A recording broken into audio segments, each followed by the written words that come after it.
At 6 in the morning, the alley behind my studio smelled of wet cardboard, old ink, and the rice porridge from Mrs. Lim's shop downstairs. I unlocked the narrow metal door with my shoulder because my hands were full of rolled hanji paper, a sack of onions for my aunt, and a broken umbrella that kept snapping shut in protest. The umbrella had cost me 5,000 won from a subway stall, so I should not have expected loyalty from it, but I still took its betrayal personally. My name was Hae-sol, and I made beautiful things for people who could afford to throw them away. That sounded bitter when I put it plainly, but it was also true. I was a hand-lettering artist and event stationer in Seoul, which meant I wrote names on invitation envelopes, seating cards, wedding vows, wine menus, memorial programs, foundation plaques, apology gifts, and the sort of private letters wealthy families commissioned when typing looked too cheap and sincerity needed decoration. My studio, Ink Room 17, was 1 floor above a porridge shop and 1 floor below a tutoring academy. The walls were thin enough for me to know which middle schoolers hated math and which office workers downstairs ordered extra scallions after drinking too much the night before. I liked the place anyway. The window stuck in winter, the boiler complained like an old landlord, and 1 corner of the ceiling had a stain shaped like a sleeping rabbit.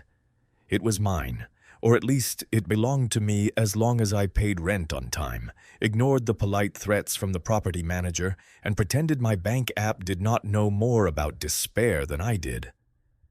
I put the paper on my work table, shook rain from my sleeves, and turned on the lamp above the long wooden desk. The desk had belonged to a retired sign painter in Uljiro. I had bought it for almost nothing because 1 leg was shorter than the others. Now a folded bus schedule kept it level. On its surface lay the morning's work. 180 place cards for the Hanyung Cultural Foundation Gala, all in dark blue ink, each guest's name angled slightly upward to suggest optimism. Rich people enjoyed optimism as a design choice. My phone buzzed before I could remove my coat. A message from my aunt came first. Min-woo forgot his sketchbook again. Can you bring it after work? Also, do not skip breakfast. I know your face. My aunt had raised me after my parents died in a highway collapse. I was too young to remember properly and too old to forget completely. She ran a small repair shop for school uniforms in Mapo until arthritis stiffened her fingers, and hospital bills turned her into someone who apologized before asking for anything. Her son, Min-woo, was 17, talented, stubborn, and convinced that art school would solve every problem except the ones it caused. I loved him enough to lie about how much art school cost. I typed back, I ate. Then, I opened the convenience store kimbap I had bought last night and took 1 bite to make the lie less insulting to the universe. My second message came from Bo-jun, my oldest friend and part-time business partner. If partnership could include a man who paid rent whenever his freelance illustration clients remembered he existed. He was a beta with a laugh too big for his narrow chest and a gift for drawing animals that looked more emotionally stable than most humans. Don't panic, he wrote. But the Che wedding canceled the spring stationery package. I stared at the screen until the little blue cursor blinked 3 times. Canceled as in postponed, or canceled as in they hate us and we die. Canceled as in the bride's cousin knows a designer, and apparently that designer is cheaper because exposure is a currency. I sat down slowly. The Chai wedding was not only a job. It was 2 months of rent, my aunt's next treatment deposit, Min-woo's exam fee, and the overdue supplier invoice currently glaring at me from my inbox.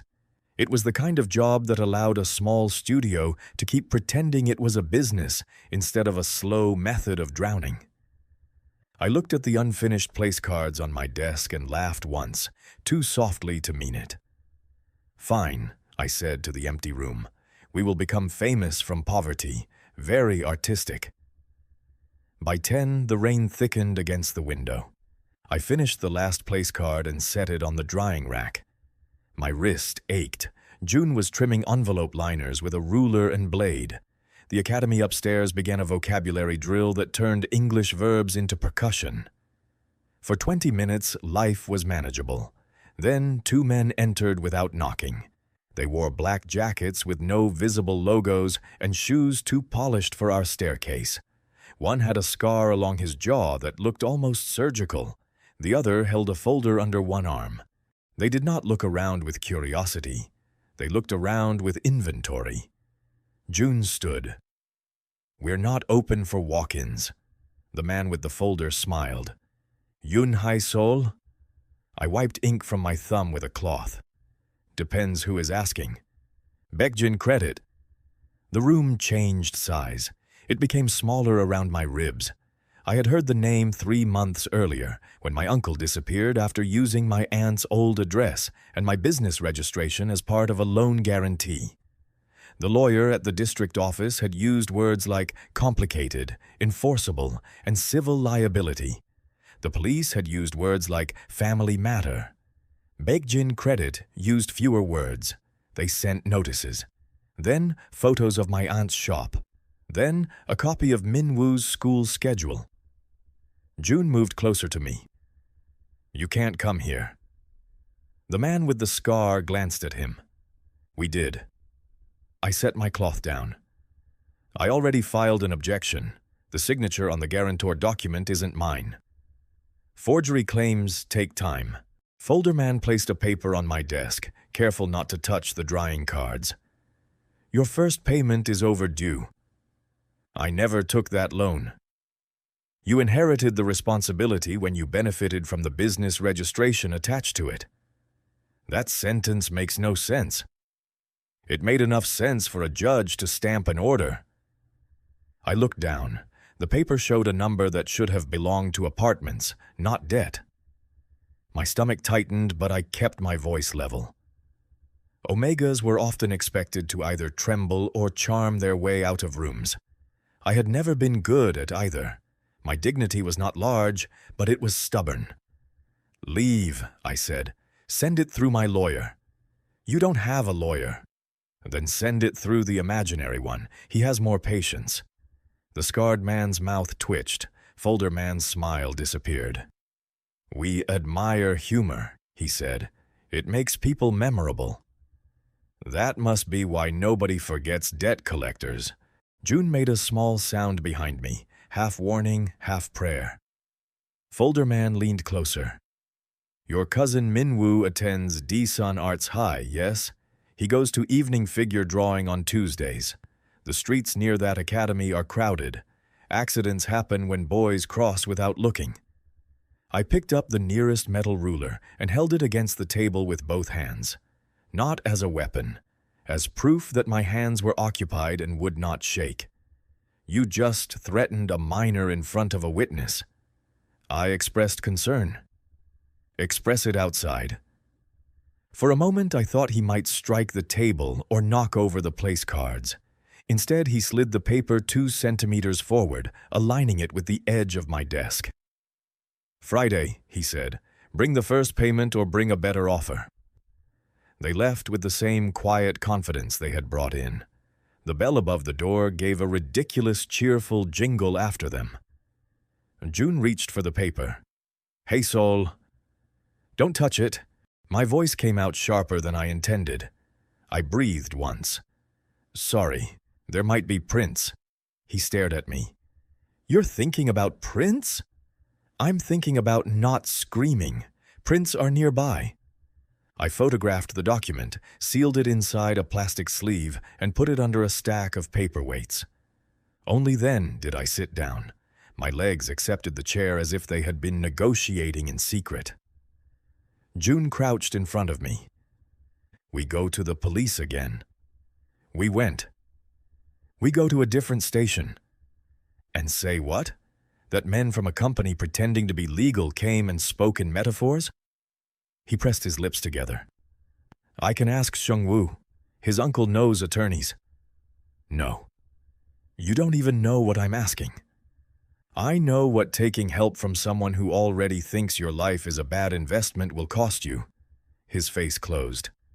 That isn't fair. Probably not. I rubbed my eyes. I'm sorry.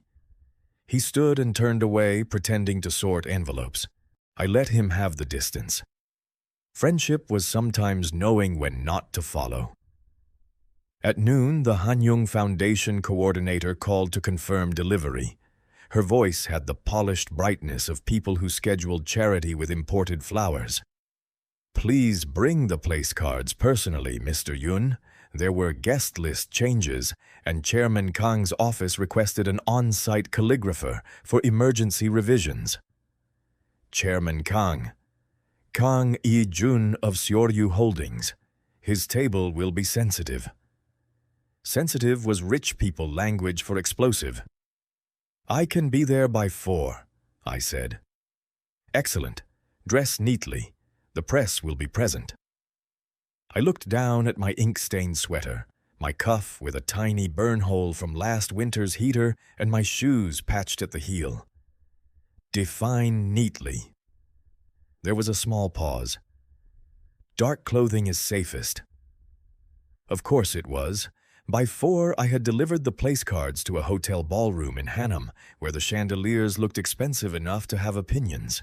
Staff moved through the space in black uniforms, testing microphones, arranging flowers, aligning chairs until every table seemed prepared for judgment.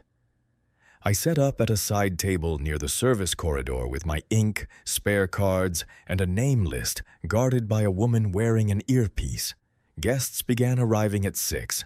I wrote 3 revised titles, 2 corrected surnames, and 1 emergency replacement when a sponsor's mistress became a sponsor's cultural advisor. My hand steadied as the room grew louder. Work had always done that for me. Give me ink, paper, and a name, and the rest of the world had to wait its turn. I first saw Kang I-jun reflected in the black surface of a serving tray. He was taller than the men around him, dressed in a charcoal suit cut with such quiet precision that it made everyone else's tailoring look apologetic. His hair was brushed back from a face that did not invite approach. People shifted toward him and away from him at the same time. That kind of response was not simply wealth. Wealth made people smile too quickly. This was something older and less polite. An alpha, obviously, but not one who performed it. He did not fill the room with loud command or easy charm. He spoke rarely, and each person near him bent closer when he did. Even the hotel manager, who had been terrorizing interns for an hour, softened his spine as Kang I-jun passed. Beside him walked a slender Omega man in a cream suit. I recognized Seo Do-hyun from Society pages because rich betrayals had better photography than public policy. He had once been engaged to Kang I-jun. 6 months earlier, he had ended the arrangement and appeared a week later on the arm of Kang's cousin, Kang Min-seok. The articles called it a personal matter. The comments called it blood sport. Tonight, Do-hyun laughed at something Min-seok said and rested a hand on his sleeve. Kang I-jun did not look at them. That, I thought, was a practiced kind of looking. An hour into the gala, the earpiece woman approached my table. Mr. Yun, Chairman Kang requires a replacement card. Name? She handed me a small black card. Yun Hae-sol. I looked up. That's my name. Yes, I am aware. I've had it for 30 years. Chairman Kang's assistant asked for it. I'm working. Not anymore for the next 90 minutes. Before I could ask whether I had been purchased by the hour along with the flower arrangements, another man stepped into view. He was in his 40s with gentle eyes that did not match the sharpness of his suit. Mr. Yun, he said, I'm Ma Seok-hwan, Chairman Kang's chief secretary. I apologize for the abruptness. May we speak privately? No, I said. His eyebrows rose. I capped my pen. No, we may not speak privately unless you first tell me why my name is being written for a seat I did not agree to occupy. Secretary Ma absorbed that, then nodded once. Fair. Chairman Kang needs a companion at his table. There are agencies for that. He does not want an agency worker. He wants a calligrapher. He wants someone who will not look impressed by his cousin. That was so specific I almost respected it. I'm busy. We will compensate your studio for the evening and cover any penalty from the foundation. My studio needs many things. Being used as decoration by an angry chairman is not on the list. Secretary Ma glanced toward the ballroom. Chairman Kang selected you after watching you refuse to rewrite Councilman Han's mistress as his wife. I corrected a seating error. You told a councilman, and I quote, "Ink can dry, sir, but fraud usually spreads." He was crowding my elbow. A faint smile touched the secretary's mouth. Chairman Kang appreciates people who hold their ground. And does he often appreciate them by dragging them into family revenge theater? Tonight is more complicated than revenge. That is what people say when revenge has a budget. This time, he did smile. Then his phone vibrated. He checked the screen, and whatever he saw removed the softness from his face. Mr. Yun, I do not enjoy pressuring civilians. Baekjin Credit is not a normal lender. They are attached to Kang Min-seok's faction. If they visited you today, it is because someone wants leverage. Chairman Kang can make them stop long enough for you to breathe. All he asks tonight is that you sit beside him, answer nothing personal, and leave when the speeches end. The ballroom noise pressed against my back. I thought of Minwoo crossing near his academy with headphones in. I thought of my aunt pretending pain was weather. I thought of my own signature forged on a debt I had never touched. You investigated me before asking. Yes. That is not a point in your favor. No. Does Chairman Kang know that? He knows many things that are not in his favor. I looked toward the ballroom. Kang I-jun stood near the front table, listening to an older man with silver hair.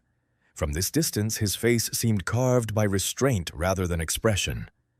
Seo Do-hyun passed behind him and did not quite brush his shoulder. Kang Min-seok watched for a reaction and got none. I should have refused. I knew that. I was not naive enough to think powerful men offered shelter without building a door they could lock later. But I had also learned that pride did not pay hospital deposits, and dignity without strategy became another item people stole. 90 minutes, I said. No touching without asking. No lies about a relationship beyond what my presence implies. Payment to my studio account before midnight. And if any photograph is released with my name attached, your legal team sends a correction by morning. Secretary Ma's gaze sharpened with something like approval. I'll relay the conditions. And I keep my own phone. Of course. Don't say of course as if powerful people don't confiscate phones. I will say it less comfortably next time. He led me through a side passage. A hotel staff member appeared with a black jacket in my size, as if the building kept emergency dignity in storage. I put it on over my shirt and rolled my shoulders. It fit too well. That annoyed me more than if it had fit badly. Kang I-jun turned when we approached. Up close, he was not beautiful in a soft way. His face had too much decision in it. Dark brows, straight nose, mouth held as if words cost money, and he disliked waste. His eyes moved over me once, not lingering, not dismissing, assessing. "Mr. Yun," he said. His voice was low and even. It did not ask for attention. It assumed attention had made its own arrangements. "Chairman Kang," I replied. "Your secretary said I was not being kidnapped." A small pause. Secretary Ma looked at the floor. Kang I-jun said, "You are not?" "Good. I dislike starting business relationships with criminal inefficiency." That should have offended him. Instead, his gaze settled more firmly on me. "Your conditions are accepted. Add one more." "I'm listening." "If at any point you want to leave, tell me directly. Not my secretary, not hotel staff, me. Why? Because everyone else in this room works for someone. And you don't? His mouth changed by the smallest degree. It was not a smile. It was the shadow left when amusement decided not to be seen. I work for several dead people, he said. Tonight that makes me less flexible. I did not know what to do with that, so I did the safest thing. Morbid, memorable, useful in my family. He offered his arm. He did not move closer until I gave a curt nod. The gesture was formal enough for cameras and distant enough for my terms. When my hand rested lightly at his sleeve, I felt the tension in him like a wire under cloth. The table fell quiet when we arrived. Kang Min-seok recovered first.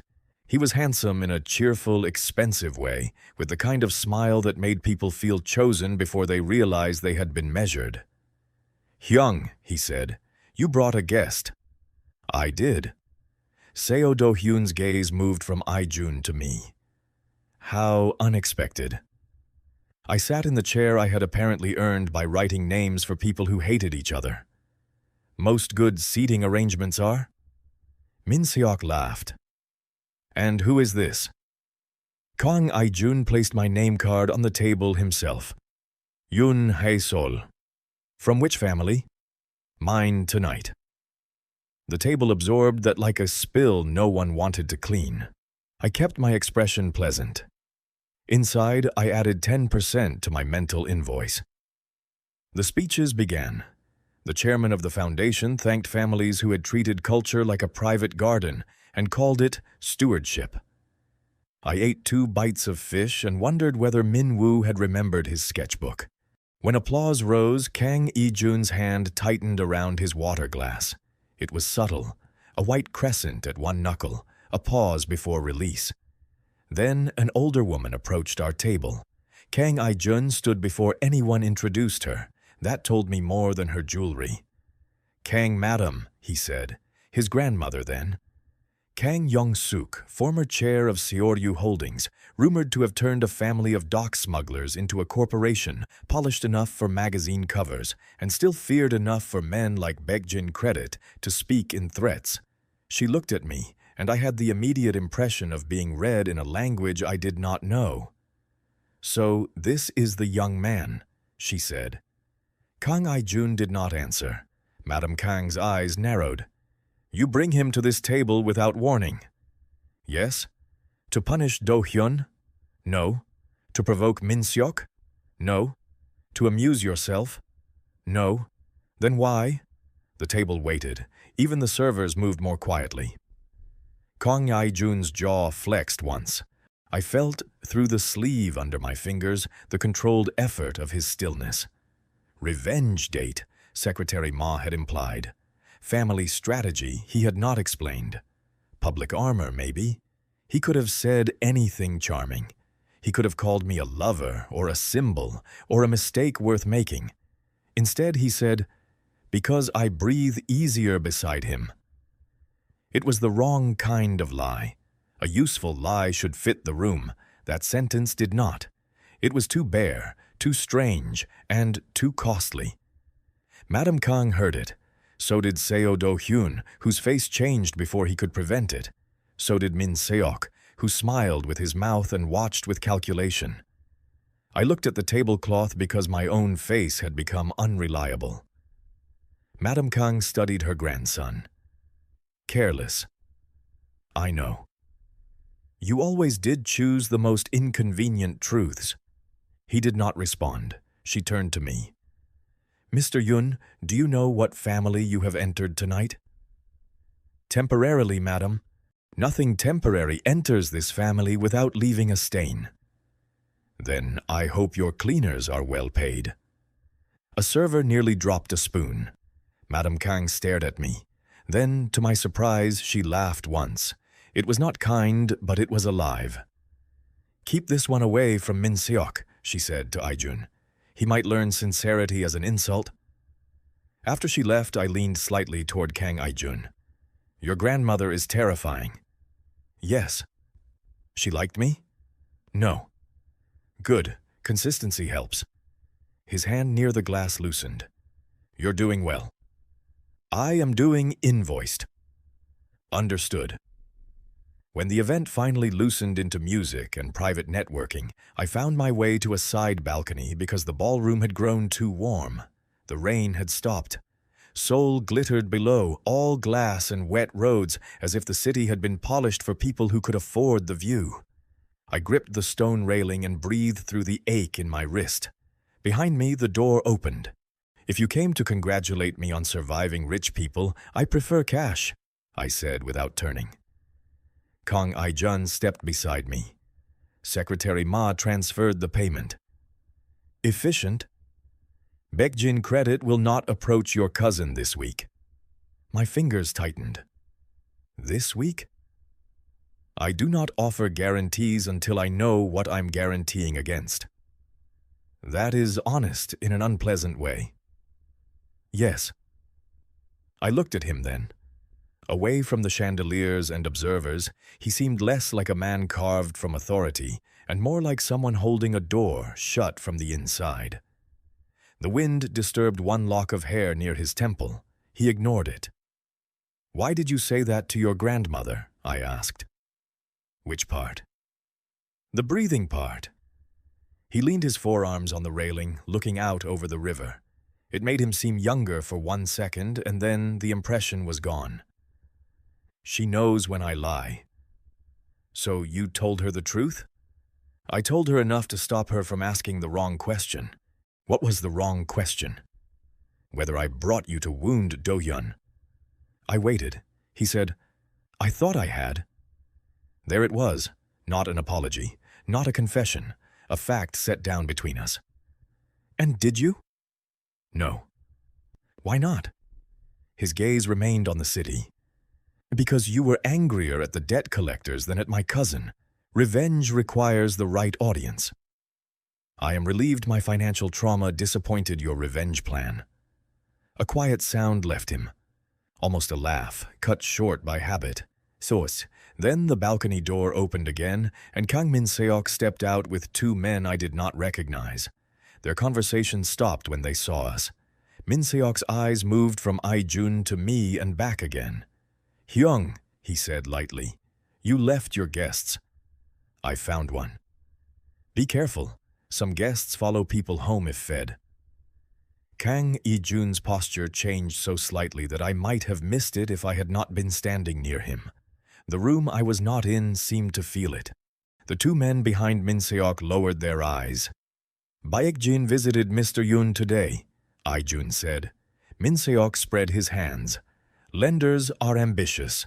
Seoul is full of debt. If they touch his family again, I will treat it as instruction from you. The pleasantness drained from Min-seok's face. That would be unfair.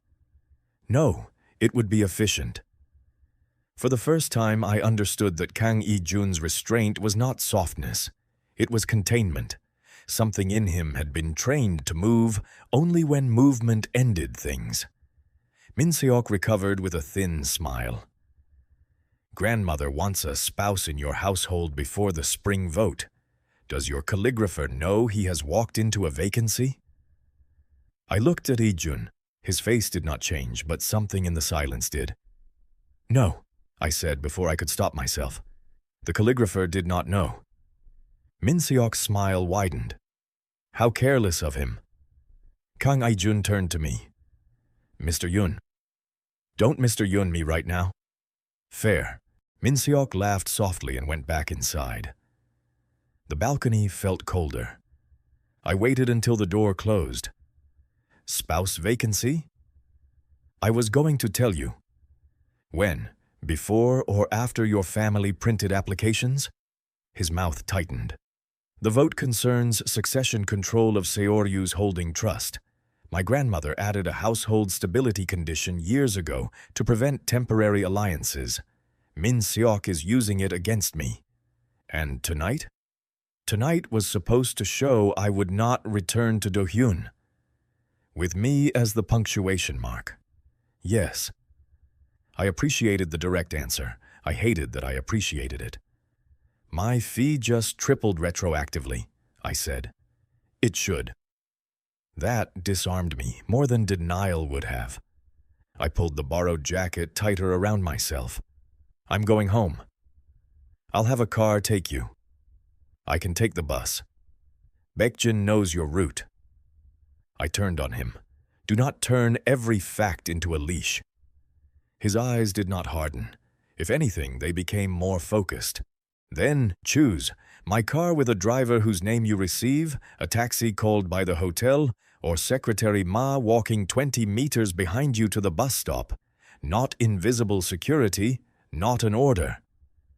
I wanted to reject all three because anger enjoyed impractical gestures, but Minwoo's academy was near a narrow road, and Baekjin had said Tuesday. The taxi, I said. He nodded once. I'll wait until it arrives. You don't have to perform care after using me. No, he said. I have to learn the difference. The taxi came. I left without saying goodbye. By morning, my face was online. Not clearly, thank every ancestor with mercy, but enough. A dark-haired Omega in a black jacket beside Kang I-jun at the Hanyung Gala. The headlines did not name me, but they did not need to. June burst into the studio at 9, phone in hand, eyes wide. You became mysterious. I prefer unpaid. You're standing beside Kang I-jun. I noticed. People are saying you're his secret lover. People also say lemon water cures debt. People are unreliable. He scrolled. Some think you're a hired revenge date. That one has research behind it. He looked up slowly. Hae-sol. I told him everything except the part about Kang I-jun, saying he breathed easier beside me. That sentence had lodged somewhere private and inconvenient. I did not want June looking at it with his illustrator's eyes.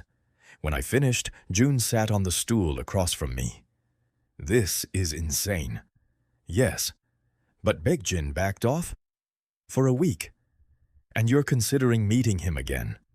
I didn't say that. You're cleaning your good pen. I looked down. I was indeed polishing the nib I used for contracts and memorial names, betrayed by stationery. He has information, I said, and lawyers. He also has a family that makes debt collectors look like delivery men. I know. Do you? That irritated me because it was not unfair. Before I could answer, my aunt called. Her voice was too bright. Hae-sol, did something happen? Why? 2 men came to the shop this morning, not the bad ones. Polite. They said the loan company made an administrative error and no one would bother Minwoo. They gave me a lawyer's card. I closed my eyes. Auntie, did you let them inside? No, I may have arthritis, but I still own scissors. Good.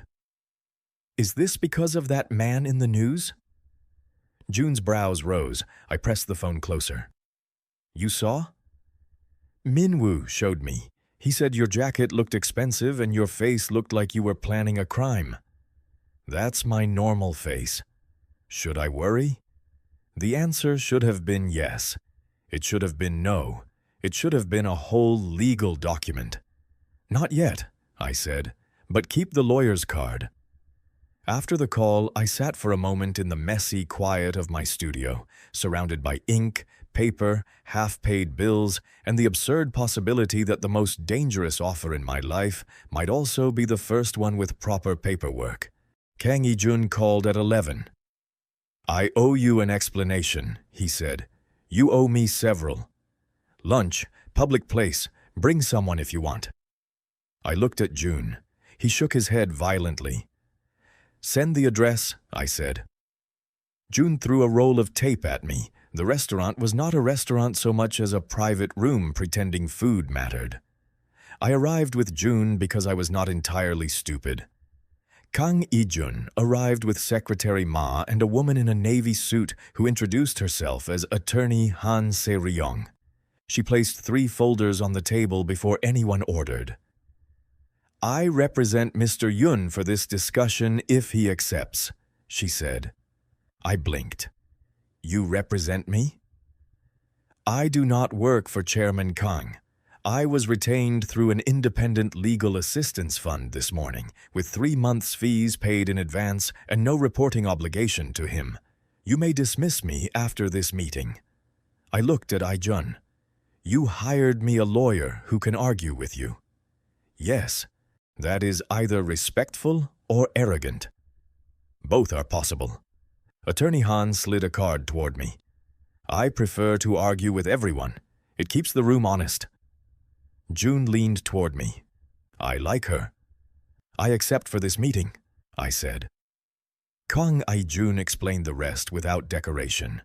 Seoul Holdings looked legal from the outside, but its older networks still obeyed family votes, favors, and fear. His sick father could no longer hold the factions together. His cousin Min Seok had taken Seo Do-hyun, several trust papers, and enough support to challenge him. The charter required the next chair to show a stable household before the spring vote, which meant a spouse recognized by Madam Kang and the council. I listened while Attorney Han marked the proposed agreement in red. 6 months, separate rooms, no physical obligation, limited public appearances, my studio protected, my aunt and Min-woo protected by independent counsel, Baek-jin challenged in court, emergency exit if anyone under Kang I-jun threatened me, and damages if he interfered with my work or divorce. Jun called it buying me. Kang I-jun said yes, which made the room worse and more honest at the same time. I refused 3 clauses, changed 5, and added 1 requiring all security assigned to me to introduce themselves by name and respect a boundary list. At the end, Kang I-jun signed a preliminary protection agreement before I signed anything related to marriage. Why? I asked. He capped his pen. Because if you refuse the rest, Baek-jin should still stop. Jun looked away. He did not want to respect that. Neither did I. I took the unsigned marriage contract home in my bag. It felt heavier than paper. For 2 days, I carried the unsigned agreement between the studio, my aunt's shop, and my bed, as if paper could grow heavier from being read. Min-woo asked whether I was shrinking my life to save his. I told him I was trying not to. That night, alone at my desk, I wrote my name on a blank sheet of hanji until it looked steady instead of owned. The next morning, I called Attorney Han and added the final terms. My family could not be moved, watched, or contacted without consent, and Kang I-jun could not enter my studio outside agreed hours. Good, she said. That is a very good clause. The civil ceremony took place at a district office on a Monday, with rain threatening the windows and no flowers anywhere. Jun came as my witness wearing his mustard raincoat as if dressed for protest. Secretary Ma stood for Kang I-jun. Attorney Han sat behind us with documents in a leather folder, radiating suspicion at everyone equally. Kang I-jun wore a dark suit. I wore my own clothes, gray coat, black trousers, white shirt with a repaired cuff. He noticed the cuff. I saw him notice. He said nothing, which I appreciated until he spoke. The stitch is neat. My aunt taught me. It suits you. It is a patch. Yes. I looked at him. You say compliments like legal findings. I'll practice. On someone else, I hope. No. The clerk stamped the papers. There was no music, no rice, no dramatic vow.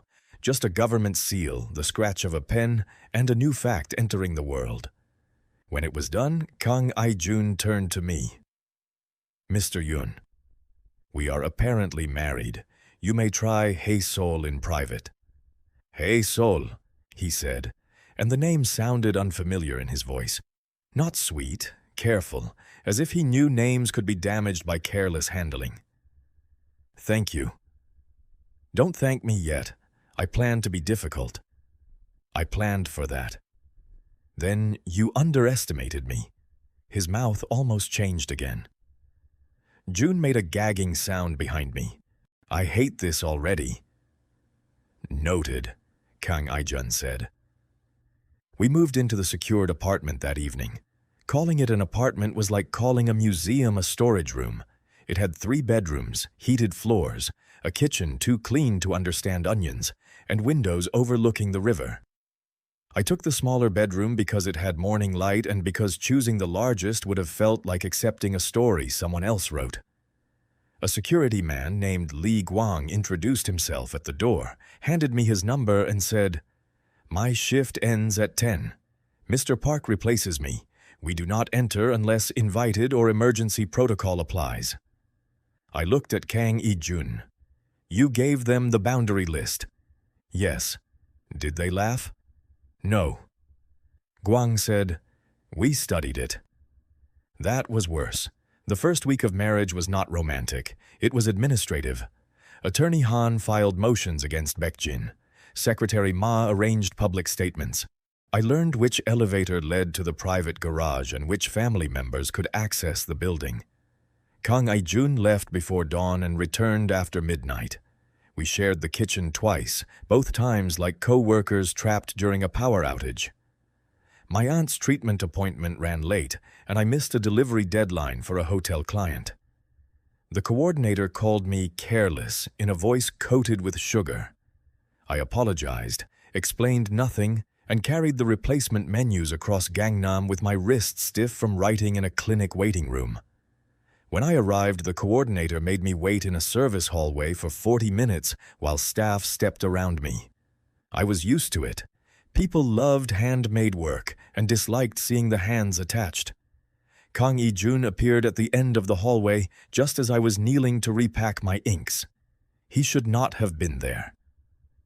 This hotel was not connected to Seoul. He wore a coat over his suit, no entourage visible, expression unreadable. "Did you follow me?" I asked. "No, Secretary Ma had a meeting here." "That is suspiciously convenient." "He is very useful." The coordinator rushed toward us, suddenly pale. "Chairman Kang, we didn't know you were visiting." "I'm not." His gaze moved to me kneeling on the floor. "I'm waiting for my husband to finish work." The word landed in the hallway with more force than it had at the district office. The coordinator's eyes widened. I stood slowly, hating the heat in my face. Kang I-jun did not look at her again. He bent, picked up the box of inks I had not yet closed, and held it with both hands as if it contained medical instruments. "I can carry my own supplies," I said under my breath. "I know." "Then why?" "Because you carried them from the hospital." I had not told him where I had been. I looked at him sharply. "Attorney Han mentioned the appointment schedule when arranging protection coverage," he said. "Not details. That sounds like a privacy violation wrapped in logistics." "It may be. Tell me where the line is." There were many things I could have said. I chose the smallest true one. "Oh, don't make my family's pain part of your calendar." He bowed his head once. "Understood." The coordinator apologized 3 times before accepting the menus. Kang I-jun waited, holding my inks. Outside, his car idled near the curb. In the back seat, I said, "You cannot appear every time someone disrespects me." "I know." "You appearing changes how they treat me. That feels useful, and I hate that." "Yes." "You could say something comforting." "I don't want to lie." I turned toward the window. Seoul moved by in blurred neon and wet pavement. My reflection looked tired, angry, and reluctantly protected. After a while, Kang I-jun said, "Your work deserves to be received at the front desk." I closed my eyes. That was almost comforting. "I'll practice." Again with the practice. This time, I heard the quiet breath that might have become laughter if he had grown up somewhere kinder. The caring did not arrive as grand gestures. It arrived annoyingly, in details with consequences. When a hotel client delayed payment, Seoul did not call them. Instead, Kang I-jun asked me to show him my invoice terms. then connected me with a small business accountant who taught me late-fee language that sounded polite and bled efficiently. When my aunt pretended she did not need a new wrist brace, he did not send a luxury medical device to her door. He asked Attorney Han to add treatment supplies to the legal damages claim against the forged loan, making it part of restitution rather than charity. When Minwoo's academy teacher suggested he use our new family connection for a recommendation, Kang I-jun told Minwoo in my presence that borrowed names became debts, and he would write nothing unless Minwoo's work deserved it. Minwoo glared at him for 2 days, then brought 3 sketchbooks to prove it did. Each moment made my explanations more complicated. Contractual responsibility, I told myself at first, efficient guilt, strategic stability, a man protecting his investment. Then, one evening, I returned late from the studio and found Kang I-jun at the dining table with Minwoo's sketchbook open before him and my cousin sitting across from him like a defendant awaiting sentencing. "What happened?" I asked. Minwoo did not look up. He said my perspective is lazy. Kang I-jun said, "I said the third drawing relies on dramatic shadow to avoid structural correction." I stared at him. "You know art critique?" My mother painted. Minwoo muttered, "He's right, which is worse." On the table lay 3 cups of convenience store banana milk. Kang I-jun had one untouched before him. "Why are you drinking that?" I asked. "I'm not." "Then why is it there?" Minwoo said critique requires shared suffering. Minwoo finally smiled. He made a face when he opened it. Kang I-jun looked at him. "That was private." "You don't have a private face." For the rest of the night, Minwoo revised a drawing while Kang I-jun sat nearby reading reports. No one said anything sentimental. Nothing was solved. But my cousin left with his shoulders less hunched and his sketchbook held tighter, and Kang I-jun put the unopened banana milk in the refrigerator as if it were now a household responsibility. I stood in the kitchen looking at that ridiculous yellow carton for a long time. Fear changed shape after that. It was no longer only fear of being used. It became fear of wanting things I had not negotiated. Jun's subplot broke open in early April. Attorney Han reviewed his brother's debt and found that half of it came from illegal rollovers tied to Baekjin affiliates. Seungwoo reacted badly to the possibility that Jun might solve the problem without accepting his uncle's job. "He said I'm choosing chaos because I like being pitied," Jun told me, sitting on the studio floor with his knees drawn up. I put down my pen. "Do you?" He glared. "I came for comfort." "You came to someone who writes condolence cards for rich liars." "Fair." "What did you say back?" "I said I need time." "That is not back. That is sideways." He rubbed his eyes. "I don't know how to leave someone who is partly right. I am tired. I do want security. I do hate chasing invoices. What if he is right that I'm only calling it art because I'm afraid of offices?" I thought of my own contract, my secured apartment, the car waiting downstairs when I worked late, the legal motions that moved faster because Kang I-jun's world had weight, the terrible relief of protection. "Wanting safety does not make him right about owning your fear," I said. Jun leaned his head against the cabinet. "Listen to you, married for legal reasons and suddenly a philosopher." "I was always unbearable." "Yes," he smiled weakly. A week later, he broke up with Seung-woo in a cafe near Hapjeong. I waited outside because he asked me to, pretending not to watch through the window. It did not go gracefully. Seung-woo spoke for a long time. Jun cried once and wiped his face with both hands. Then he came out carrying a box of belongings and said, "I did not apologize for my work." I hugged him on the sidewalk while buses roared past and the city ignored one small act of survival. That night when I told Kang I-jun, he listened from the kitchen doorway. "Your friend is brave," he said. "He would say he was cornered." Most brave people are. I looked at him. Were you? The question crossed a line we had walked near for weeks. He did not pretend not to understand. Yes. When? He glanced toward the study where a lamp lit the edges of stacked documents. Since I was 12. The age of his mother's death. He did not continue, and I did not ask again. But later, after midnight, I woke thirsty and found light under the study door. It was half open. I should have walked past. Instead, I saw Kang I-jun seated on the floor, not at the desk, surrounded by old paper, photographs, letters, a small wooden box.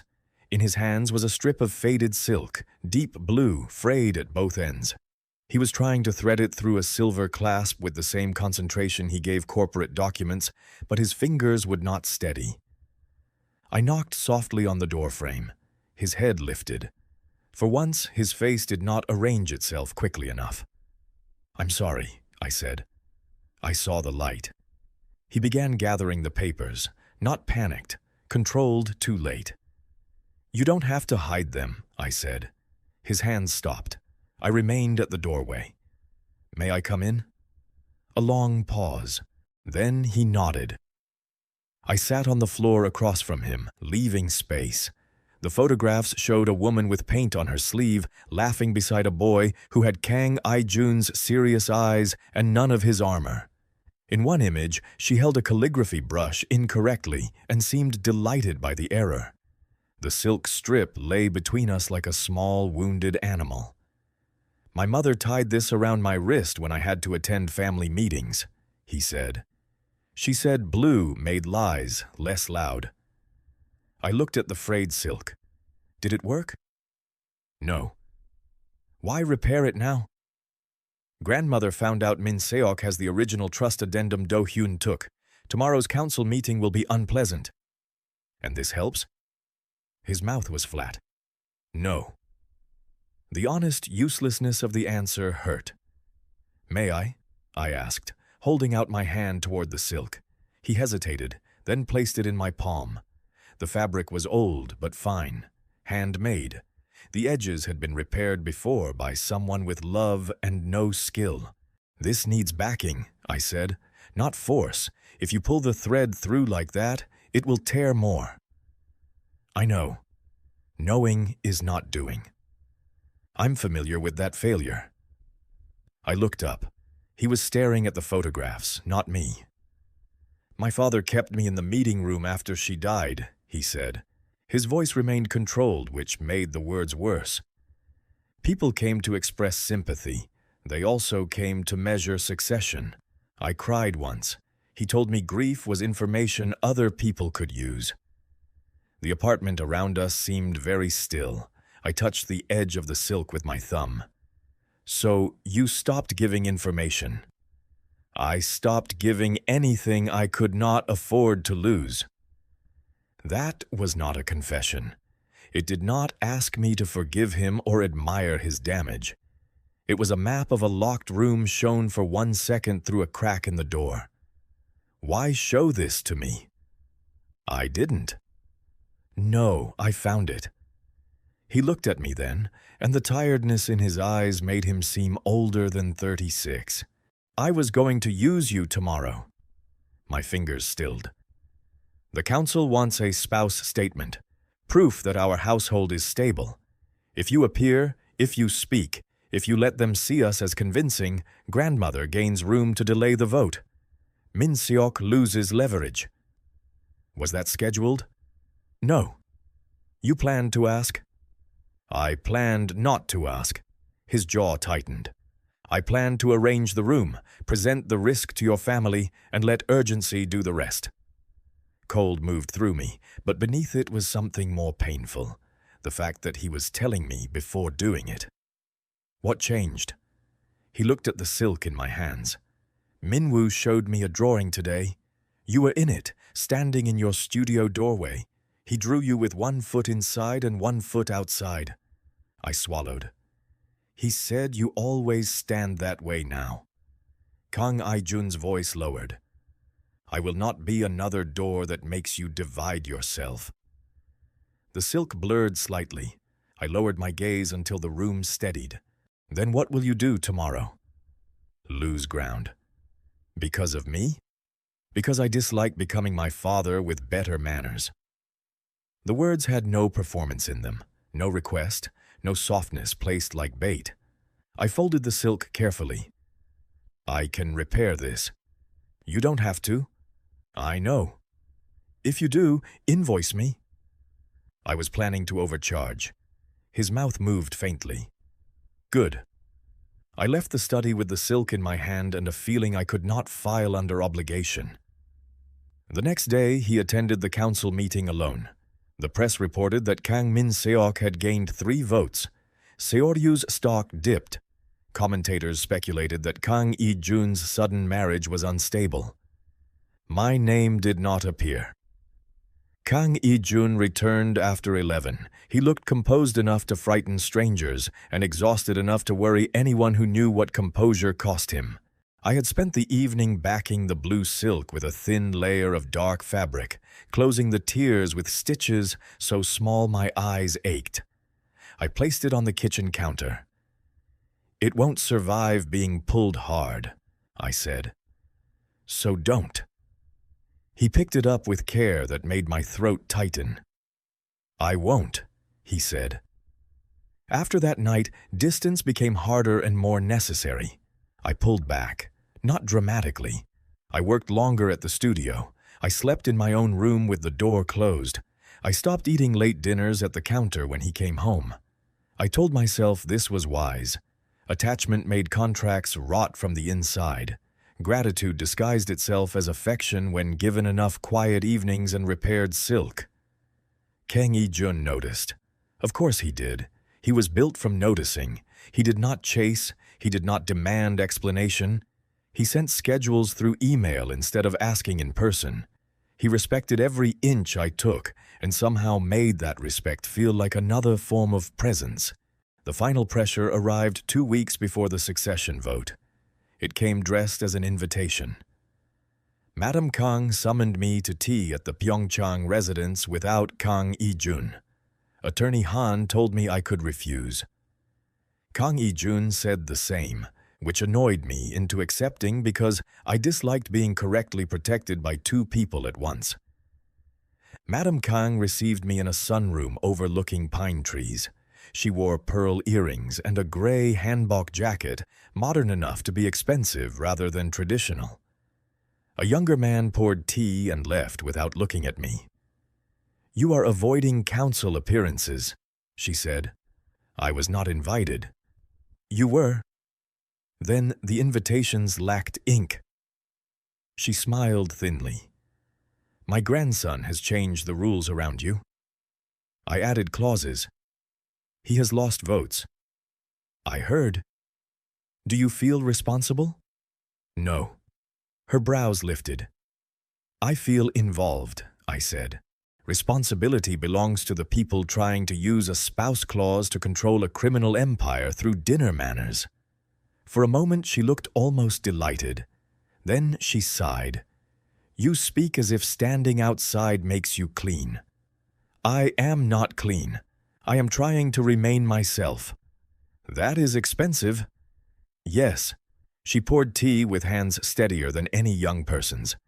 "Min-seok has obtained your original contract draft." My spine stiffened. "The version before your attorney revised it," she continued. "He intends to leak it and claim my grandson purchased an Omega to satisfy inheritance rules. Your aunt's case, your friend's legal aid, your studio payments, all arranged into one ugly story." I forced my hand not to tighten around the cup. "Is that why you asked me here?" "No. I asked because there is a way to control the damage." "Of course there is." "You appear at the council meeting. You state that the marriage is genuine. You remain beside I-jun through the vote. After he wins, we bury the leak. And if I refuse, then he may lose." She did not threaten my family. She was too skilled for that. She let consequences arrange themselves in the room. I looked at the tea. It smelled expensive and faintly bitter. Did he ask you to say this? My grandson would rather cut off his own hand than ask. That is not a recommendation. No, it is a family trait. I stood. Madam, I respect your efficiency. I also dislike it. Most people do when it turns toward them. I will not lie to save a chairmanship. You are already lying. You are married. I leaned both hands on the table. No, I am contracted. I am protected. I am compromised. I am confused. Those are not the same as lying, and I will not let your family flatten them into one convenient word. Her eyes cooled. If Min Seok wins, the men threatening your family may regain confidence. Then I will fight them with lawyers, evidence, and whatever else I have. But if I stand in that room and sell myself as proof, I lose before he does. Madam Kang studied me for a long time. My daughter-in-law once said something similar. She said, Kang I-jun's mother. She lost, I said quietly. Yes. I'm sorry. Do not be sorry for dead women you did not know. Learn from them. I left the residence with my hands cold and my mind clear in the way storms sometimes cleared streets. That evening, I told Kang I-jun everything. We stood in the apartment kitchen because difficult news always seemed to find us near appliances. He listened without moving. Did you know about the draft? I asked. No. Did you suspect? Yes. What will you do? Find the leak, prepare a statement, move the vote if possible. And if the only way to win is using me? His face changed, not much but enough. I will lose. Anger rose fast, surprising me. Don't say it like martyrdom. It isn't. You losing affects people, employees, your mother's foundation, the legal shield you built. My family, maybe. Do not make me the excuse for a noble failure. He absorbed that like a blow he agreed with. What do you want? He asked. I want the full truth released before Min Seok edits it. Secretary Ma, who had just entered with documents, stopped in the doorway. Kang I-jun turned to him. Leave us. No, I said. He should hear it. He cleans up your disasters. Secretary Ma wisely remained still. I placed my palms on the counter. We publish the current contract terms, not the amounts, but the protections. We disclose that the marriage began as a legal arrangement under threat from an affiliated lender. We state that I had independent counsel. We file the Baekjin evidence publicly before they leak anything. We make the ugliness accurate. Kang I-jun's gaze sharpened. That will damage you. Yes, it will make people question every appearance. They already do. It will make my family look unstable. Your family is unstable. I've had dinner there. Secretary Ma made a sound that might have been a cough. Kang I-jun said, And the spouse condition? We challenge it, publicly. If Seoul wants legitimacy, let it explain why a chairmanship depends on whether an heir can display a household like a tax receipt. That attacks grandmother. It attacks the rule. She is the rule. Then she should have written better ones. For a long moment, no one spoke. Then Kang I-jun looked at Secretary Ma. Draft it, Secretary Ma blinked. Chairman. Draft it before I become cautious. Yes, sir. When he left, the kitchen felt altered. Kang I-jun said, This is active. What? You said you would not wait to be rescued. I dislike being predictable. You aren't. I am extremely predictable. I just predict differently from your family. He came around the counter slowly, stopping an arm's length away. Hae-sol. I looked at him. If we do this, I want the contract dissolved first. The words hit quietly. What? I will not stand beside you in public while the legal structure still gives people reason to say you had no free position. Attorney Han can preserve all protections separately. The marriage can remain registered until filing logistics are complete, but the private agreement ends before the statement. I understood him then. Not fully. Maybe no person ever fully understood another. But I understood the shape of what he was placing on the counter between us. Advantage surrendered before he asked me to stand near him. You could lose everything, I said. No. Kang I-jun. I could lose Seoul. His voice was even. Not everything. The old me from before the gala, before the silk, before burned kimchi rice and legal motions and Minwoo's banana milk would have mistrusted that sentence completely. The current me mistrusted it only partly, which was more frightening. I need Attorney Han to review it, I said. Already requested. Of course. She terrifies Secretary Ma. As she should. He hesitated, then lifted his hand halfway. An unfinished gesture. May I? I knew what he asked. Not ownership, not performance. Permission. I stepped forward. He held me carefully, one arm around my shoulders, the other at my back, leaving room for refusal even inside the embrace. He did not pull me against him like a claim. He held as if contact were a place to rest his hands without demanding I carry their weight. I stood stiffly for a second, then allowed my forehead to touch his shoulder. There were no cameras, no family, no cousin watching for weakness, no ex-fiancé measuring humiliation. I had been hired as revenge once. That night in the kitchen, held by a man giving up the cleanest path to power, I felt the terrible difference between being used as peace and being trusted with it. Are you all right? He asked. No. His hand stilled. But don't move yet. He did not. 2 days later, our statement went out before Min Seok could shape the leak. It named the forged debt, the independent counsel, and the family rule that had turned marriage into evidence. Reporters tore at it, but Attorney Han filed the Baekjin documents at the same time, and the council delayed the vote under public review.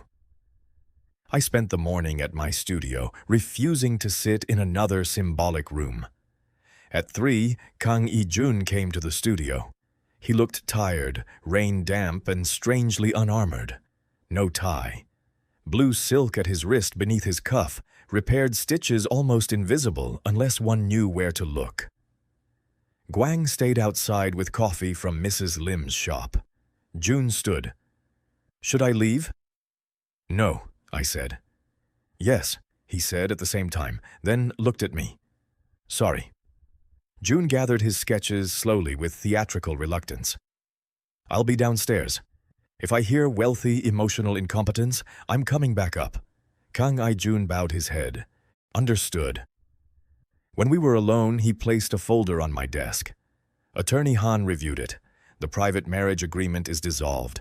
Your family's legal protections continue through the independent fund for 18 months, renewable by her board, not me. Studio compensation ends after this month, except unpaid invoices for appearances already completed. Security remains available only at your request. I opened the folder. His signature was already there. Mine was not. You signed first, I said. Yes. Before knowing if I would stay registered long enough for divorce filings. Yes. Before knowing if I would speak to you again. Yes. That is a terrible business practice. I have other businesses. I looked up despite myself. His face was serious, but his eyes held the faintest trace of dry humor. It hurt, how familiar that had become. What happened to the vote? I asked. Delayed 3 months. Grandmother agreed to review the clause. Min Seok's connection to Baekjin is under investigation. Do-hyun left for Singapore this morning. Is that good? It is quieter. And you? He looked around my studio before answering. The drying cards, crooked desk, bus schedule under the leg, shelves of paper, June's abandoned tiger sketch, my aunt's spare sewing kit near the window. He saw the room as if he understood that asking for me meant asking around all of this, not over it. I am no longer your contractual protection, he said. No. I am no longer entitled to your appearances. You were never entitled. You were scheduled. Correct. Keep going. You're doing well. His mouth softened by one breath. I want to know you without emergency. I don't know if I'll be good at it. I am used to preparing for loss by making rooms smaller. You dislike small rooms? I dislike being locked in them. Yes. He placed both hands loosely at his sides, not reaching. I want to ask for dinner when you can refuse without consequence. My throat tightened. I looked down at the folder, at his signature ending the arrangement that had brought us here, at the space waiting for mine. And if I say no? I asked. I'll leave. I may ask again later if you permit it. If not, I won't. You make rejection sound like procedure. I'm trying to make it safe.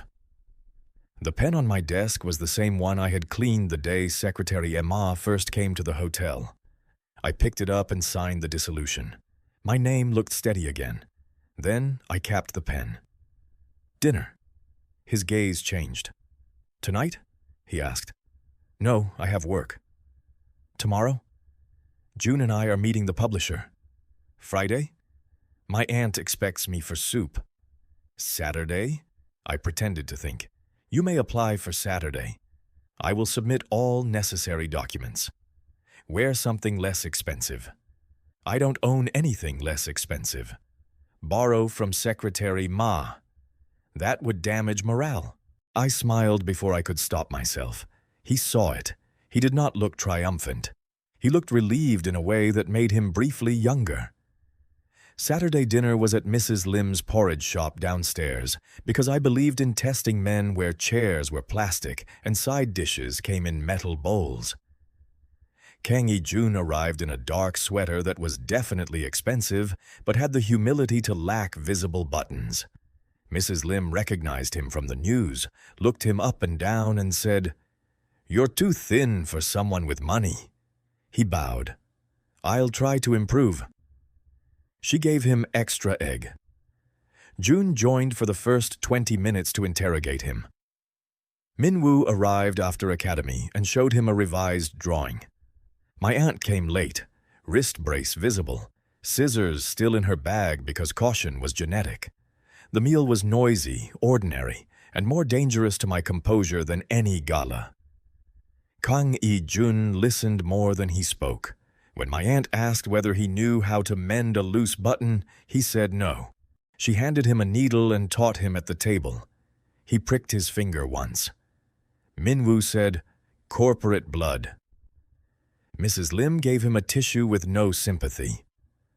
Later, when everyone left and the shop lights dimmed, Kang I-jun walked me upstairs to the studio.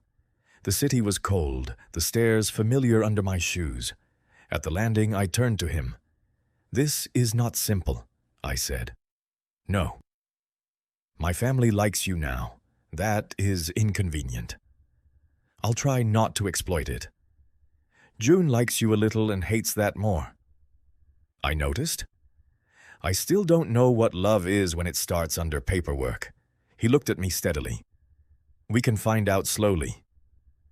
I may become difficult again. You never stopped. Good. He hesitated, then said, "May I kiss you?" The question did not startle me. Maybe because he asked it like a door being opened, not a lock being tested. Maybe because the contract was dissolved, the protections separated, the exit real. Maybe because I had wanted him to ask and had been angry at myself for wanting. "Yes," I said, "but not like a press strategy." "I don't know that method." Liar. Retired. I laughed, and he kissed me while the sound was still close. It was careful at first, almost formal, then less so when I touched the front of his sweater and pulled him nearer. Nothing about it erased the months before. The fear remained part of us. The imbalance, the bargains, the public damage, the family pressure, all of it existed. But his hand lifted to my jaw and stopped until I leaned into it, and that pause mattered more than any practiced tenderness could have. When we stepped apart, he rested his forehead lightly against mine for 1 second, then drew back before closeness became assumption. "I wanted to do that in your studio," he said. "Why?" "Because this is where your name belongs to you." I had no clever answer ready. That was rare enough to concern both of us. 3 months later, Seoryu's household clause was suspended pending legal review, which was rich people language for grandmother had decided old weapons were embarrassing when photographed. Kang Min-seok was not ruined, because men like him rarely vanished cleanly, but his influence shrank. Seo Do-hyun's leaked documents became evidence in a civil case, and the media moved on to another family, pretending not to decay. Attorney Han continued representing my aunt until the forged loan was fully voided. Baekjin Credit lost its license after several victims came forward. Jun's children's book sold enough for him to complain about taxes with genuine pride. He did not return to Seungwoo. On weekends, he taught illustration workshops at my studio for teenagers who pretended not to care too much. Minwoo attended every class and argued with him about tiger anatomy. Kang I-jun did not become a different man. I distrusted stories where love transformed people into strangers with better lighting. He remained restrained, severe in meetings, precise with words, occasionally impossible about risk. He still read reports standing when angry. He still offered solutions too large. The difference was that he caught himself more often, and when he did not, I caught him without fear of losing my life's supports. I remained at Ink Room 17. I raised prices. I added contract language to every commission and enjoyed watching wealthy clients discover late fees. The secured apartment became his again, and my small room there became a place I sometimes stayed, not a cage waiting politely.